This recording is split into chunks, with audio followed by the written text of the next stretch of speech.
Welcome to a night of unsettling tales, where the mundane turns sinister and the shadows hold secrets you'd rather not uncover. Tonight, we bring you three terrifying stories from the depths of Reddit, true encounters and spine-chilling accounts that will make you question what lies just beyond your door. Dim the lights, close your eyes, and let the darkness pull you in. It was supposed to be a relaxing weekend, a getaway from the stress of work and the chaos of life. I packed my gear, loaded up the truck, and headed to a remote lake in northern Minnesota, far away from the noise of civilization. Before I left, though, I stopped by a bait shop on the edge of town to stock up on supplies. The place was old, with faded signs and dusty shelves, but the owner seemed friendly enough, a grizzled man in his 60s who looked like he'd spent most of his life outdoors. "You're headed up to Coldwater Lake?" he asked, handing me a bundle of wax worms. "Yeah," I replied, trying to match his casual tone. He paused for a moment, his weathered face tightening. "Be careful out there. It's not just the cold you've got to watch for." I laughed nervously, thinking he was referring to thin ice or maybe bears. "What do you mean?" He leaned in closer, lowering his voice like he didn't want anyone else to hear. "Strange things happen up there. People hear sounds, see things.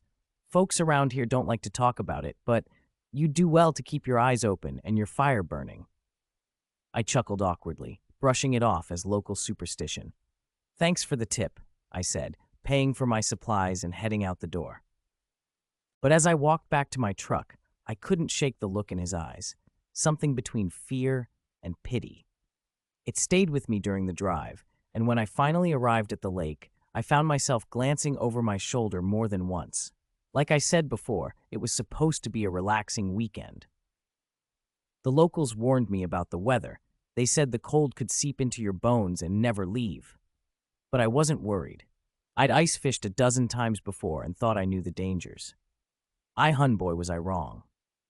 The lake was a vast, frozen sheet of white, surrounded by dense pine trees that seemed to stretch endlessly into the sky. I set up my tent in the middle of the lake, drilled a hole in the ice, and settled in for what I hoped would be a peaceful day of fishing. As the sun dipped below the horizon, the temperature plummeted. The stillness of the lake became unnerving. No wind, no sounds, just silence. It was as if the world had been put on mute. That's when I heard it. A faint, distant scream. It wasn't the howl of a wolf or the cry of an owl. It was human, but not quite. A wail that carried pain, hunger, and something primal. I froze, my breath fogging the air as I strained to listen. The sound came again, closer this time, echoing across the icy expanse. I told myself it was just the wind, but deep down I knew better. The ice beneath me groaned and cracked, a sound every ice fisherman fears. But this wasn't the natural settling of the ice. It felt purposeful, as if something massive was moving beneath me. Panic set in. I grabbed my flashlight and scanned the lake. That's when I saw it. At the edge of the trees, a figure stood, tall and impossibly thin. Its eyes glowed like embers in the darkness, piercing through the shadows and locking onto me. Antlers jutted from its head, twisted and jagged, and its skeletal face was stretched into a horrific grin. It stepped onto the ice with unnatural grace, its long, clawed hands dragging against the surface. The scream came again, but this time it was in my head, a deafening roar that filled my mind with images of starvation, death, and despair. I scrambled to pack my gear, my hands shaking so badly I could barely zip my bag.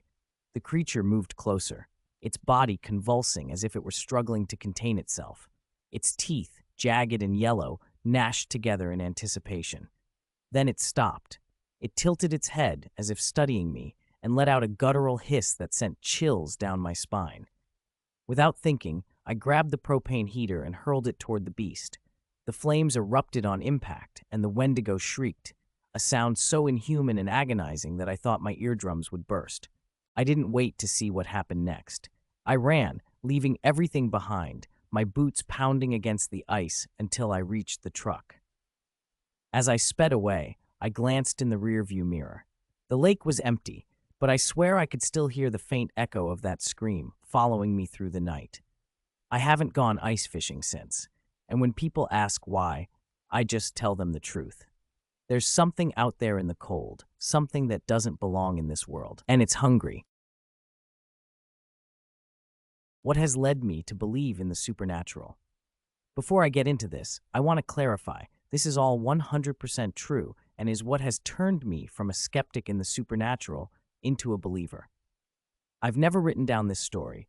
I've only ever told it aloud, so I'll do my best to make this make sense.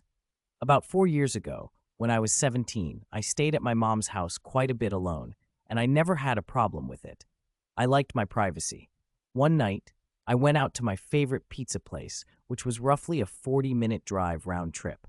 Before leaving my house, everything felt perfectly normal, just like any other night, but that feeling was fleeting.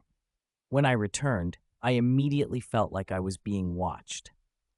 I need to take a moment to depict the house layout.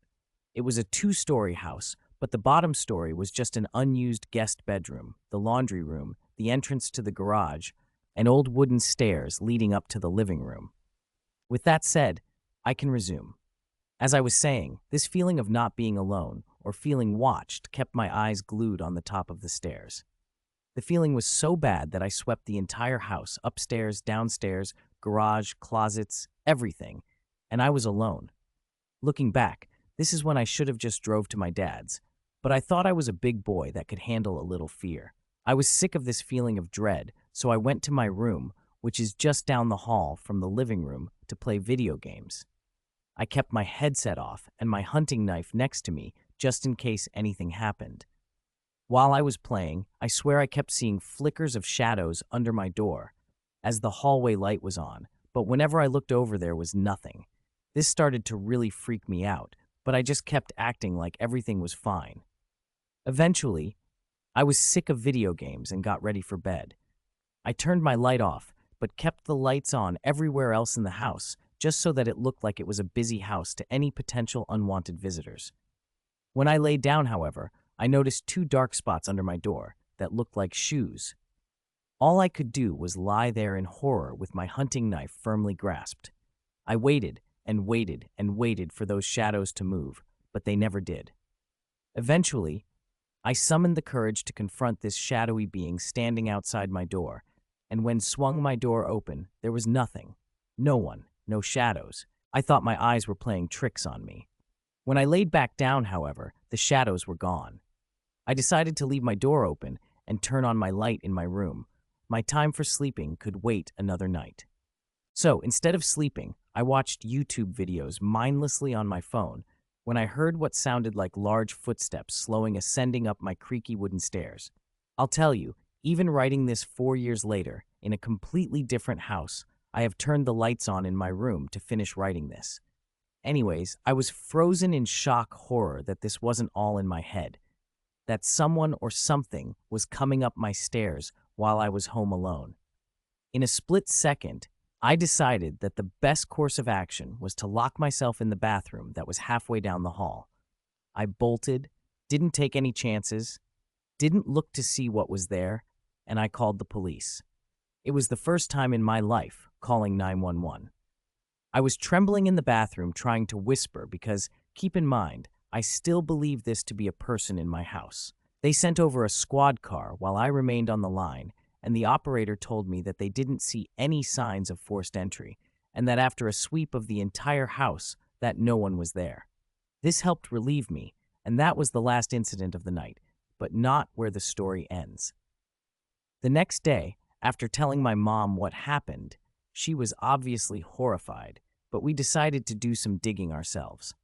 We swept the house again, but this time found something I missed, and the police missed.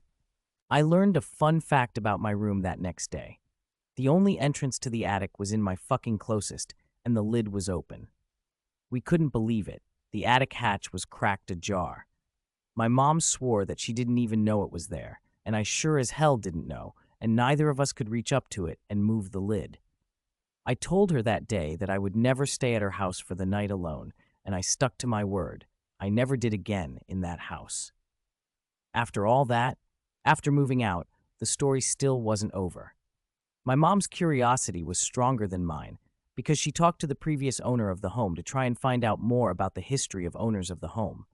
God's honest truth, she texted me this. Just spoke with the previous owner. Her parents built the house, and her dad died in your room. When I received that text, A shiver went down my spine. A ringing was in my ears. This entire time, I kept telling myself logical reasons for what happened that night, but I couldn't anymore.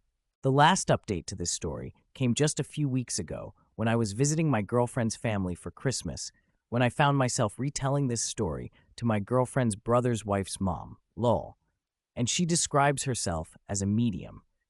While I was retelling the story, right when I got to the part of the footsteps coming up the stairs, she said to me, "Those were heavy steps, weren't they?" He was a big boy, and I just stared at her with shock. She also kept saying that there was a big boom or noise, and I kept racking my brain for that, and I couldn't recall it at all. But then I remembered. The night of my encounter, I forgot to mention that I did end up falling asleep in the 3 to 4 a.m. range, with all the lights on and my door wide open, but when I woke up in the morning, my door was closed. I hope y'all enjoyed my story. Definitely not the creepiest thing to happen, but man, it has shaken me for years. Hope everyone had a happy holidays.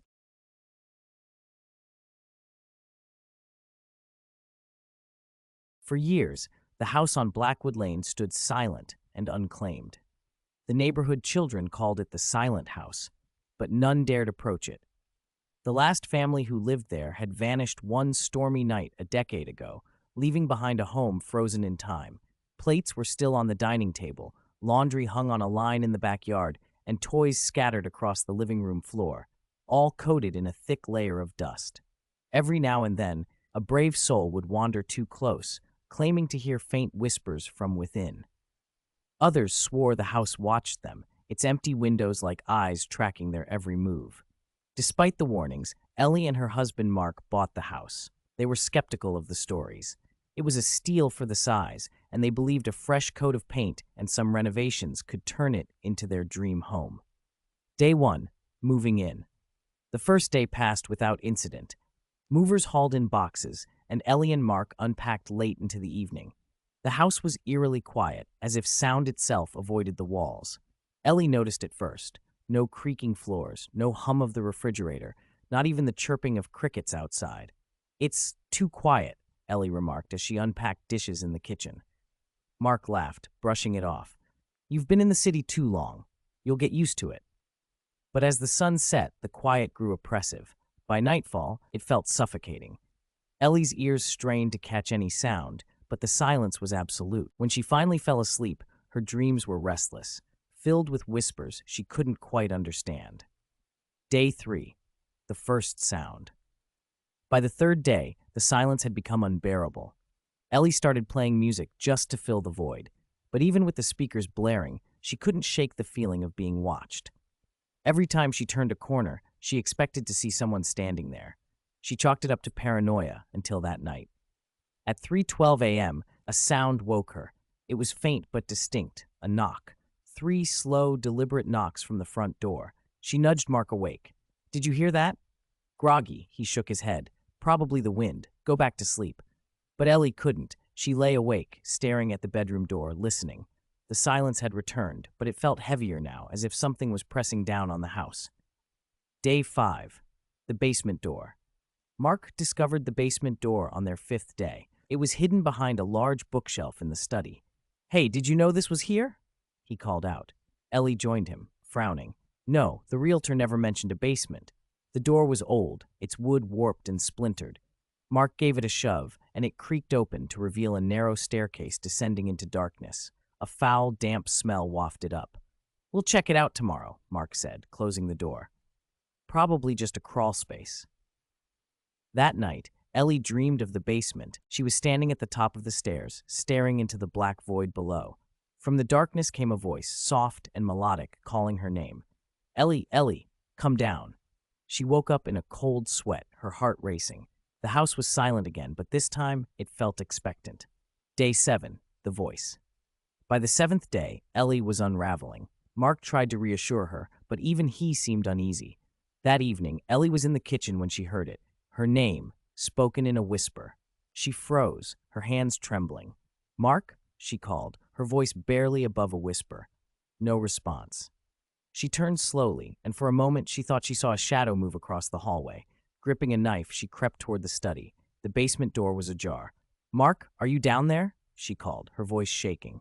The silence stretched, and then the voice came again, louder this time. "Ellie, come down." Day 10, the descent. By the 10th day, Mark was missing. Ellie woke up to find his side of the bed empty. She searched the house, her panic growing. The last place she checked was the basement door. It was wide open. "Mark?" she called down the stairs, her voice trembling. The only response was a low, guttural laugh. Against her better judgment, Ellie grabbed a flashlight and descended the stairs. The smell was overwhelming, a mix of rot and mildew. Her flashlight beam cut through the darkness, revealing brick walls lined with strange ancient symbols. In the center of the room was a circle drawn in ash. Within it lay Mark, unconscious. "Mark?" Ellie rushed to him, but as she stepped into the circle, the door above slammed shut. The symbols on the walls began to glow, and a voice echoed around her. "You shouldn't have come here." The final night. Ellie tried to drag Mark out of the circle, but he wouldn't budge. The voice grew louder, chanting in a language she didn't understand. Shadows gathered at the edges of the room, their forms shifting and writhing. "Please, let us go," Ellie screamed. The voice laughed. "You chose to awaken us. Now, the house is ours again." Mark's eyes snapped open, but they weren't his eyes anymore. They were pitch black, endless voids. He smiled at Ellie, his voice not his own. "It's too late." The flashlight flickered and went out, plunging the basement into total darkness. Ellie's screams echoed, swallowed by the silence of the house. The silent house remained untouched for another decade. The neighbors avoided it, and new families passed on the opportunity to buy it. Those who ventured too close swore they could hear faint whispers from within, calling their names.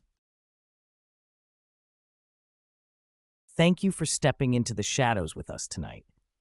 If these chilling tales kept you on edge or made you think twice about turning off the lights, let us know in the comments below. Don't let the darkness keep these stories to yourself. Hit that like button and share it with someone who dares to listen. And if you crave more spine-tingling tales, subscribe to our channel and turn on notifications so you'll never miss a new story. Until next time, sleep tight.